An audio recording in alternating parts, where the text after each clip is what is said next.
দিনটা ছিল লক্ষ্মী পুজোর পরের দিন, মানে 7 তারিখ। সন্ধ্যে থেকে সকাল থেকেই আমার ভীষণ প্রবলেম হচ্ছিল।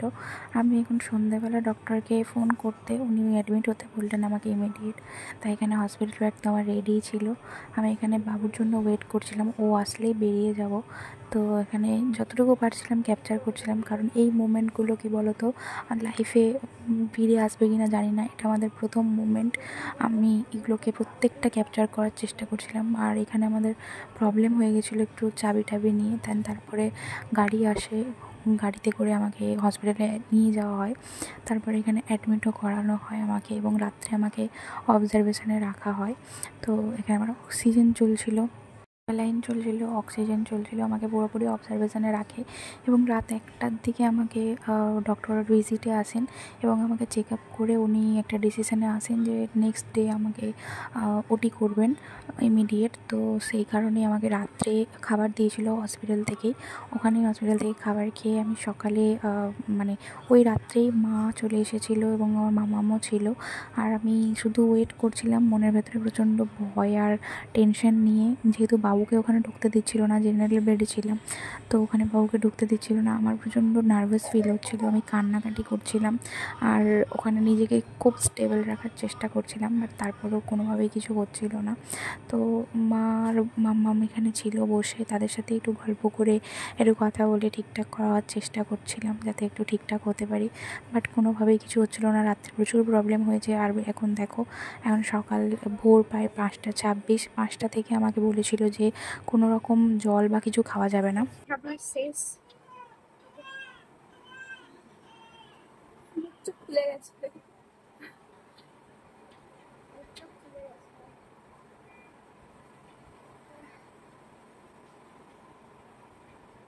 তো আমি তো ভোর থেকে ও অপেক্ষা করছিলাম যে কখন আমাকে ওটিতে নিয়ে যাবে।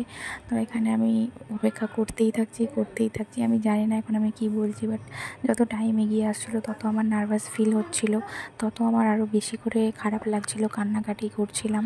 বাবুকে বারবার ফোন করছিলাম যে তুমি এসো। আমার সকাল 11টায় ওটি হওয়ার কথা, বাট ডক্টর লেট করেন এবং আমার ওটি দুপুরে হয়। তো যত টাইম যাচ্ছিলো তত আমার যেন আরও বেশি করে কষ্ট হচ্ছিলো, বেশি করে খারাপ লাগছিলো। ভেতরে একটা খুশি তো হচ্ছিলোই যে আমি একটা নতুন প্রাণকে জন্ম দেবো, আর একটা নার্ভাসনেস কাজ করছিলো যে কী হবে কি না হবে। তো যাই হোক, তারপরে আমাকে ওটির জন্য এখানে রেডি করছিল। দেখতেও পাইনি ঝুটুন। আমি কত গাডার কিনে রাখলাম বলি, ঝুটুন বাঁধবে গাডার ফাডার দিয়ে, কটা ঝুটুন। নাকে আমার এটা পরিচে তো খুলার নাম নেই, পরেই রেখেছি, মুখটা আরো খুলে গেছে।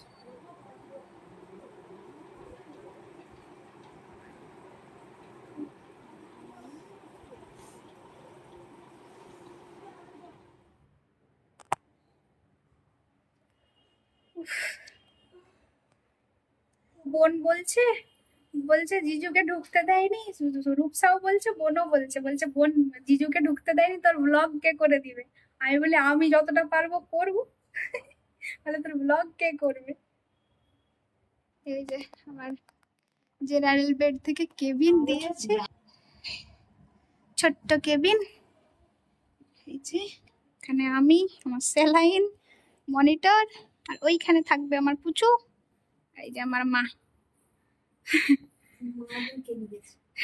মা এখন শুয়ে পড়েছে। এখানে ছোট্ট কেবিন, আর এই যে বাথরুম। হ্যাঁ, ছোটু আসলে তো ছুতেই পাবেনি, তখন তাকে নিয়েই ব্যস্ত।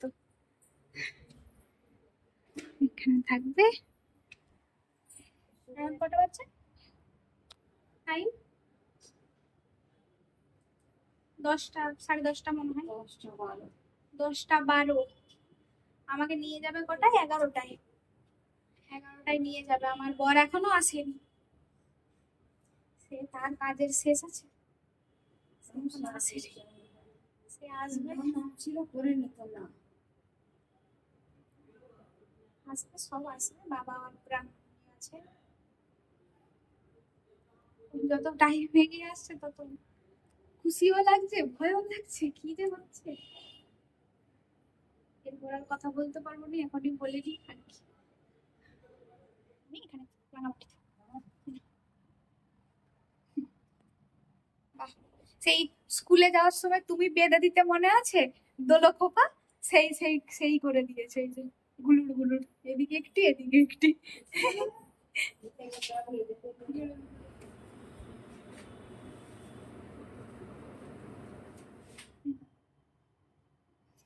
কতটা টেনশন হচ্ছে তোমার বলো? কোন কথা বলতে ইচ্ছে করেনি? হলে তারপরে বলবে, তারপরে বলবে, হলে তারপরে বলবে, তো চিন্তা করে কি হবে? আমাকে দেয় নাকি কোন চুল বেঁধে দিয়ে গেছে গুলি গুলি করে, এদিকে গুলি এদিকে গুলি। দেখো চিপাকে টাকা দিয়ে কি দিয়ে ব্যান্ডেজ দিয়ে বেঁধে দিয়ে। হ্যাঁ আমি বললাম হাজবেন্ড ওয়াইফ হিসেবে লাস্ট ভিডিও, এরপরে বাবা মা হিসেবে ভিডিও করবো নাকি? তুই না ভিডিও করছিস, কি করছিস? আমার হাত এখন ওকে, ছেলে হবে কে জানে, ছেলে হবে। আর কয়েকটা কতক্ষণ, আর কতক্ষণ, 8 ঘন্টা 1 ঘন্টা এটুতে থাকো, বেরিয়ে আসবে। আর এই যে দিদা, ঠাকুমা দিদা আবার আমার মন বলছে ছেলে হবে। আচ্ছা, তুমি কে আছো জানি না, এখানে সব প্রেডিকশন চলছে তোমাকে নিয়ে। এরপরে এলো সেই মুহূর্ত, যেই মুহূর্তের জন্য সবাই ওয়েট করছিল, আর আমার ভয়ে প্রাণ একেবারে যায় যায় অবস্থা। আমি প্রচণ্ড পরিমাণে ভয় পাচ্ছিলাম, আর এখানে কান্নাকাটিও করে ফেলেছিলাম। জানি না কেন কাঁদছিলাম, বাট কাঁদছিলাম। তো আমার ভীষণই ভয় লাগছিল যেতে ওটির রুমে। ভিতরে একটা খুশি কাজ করছিল, তারপরও একটা ভয় কাজ করছিল ভীষণই। তো যাই হোক, চলো ওটি রুমে তো গেলাম। দেন তারপরেই ফাইনালি আমরা আমাদের প্রাণ পাখিকে আমাদের কাছে পেয়ে গেছি। তো we are blessed with our baby.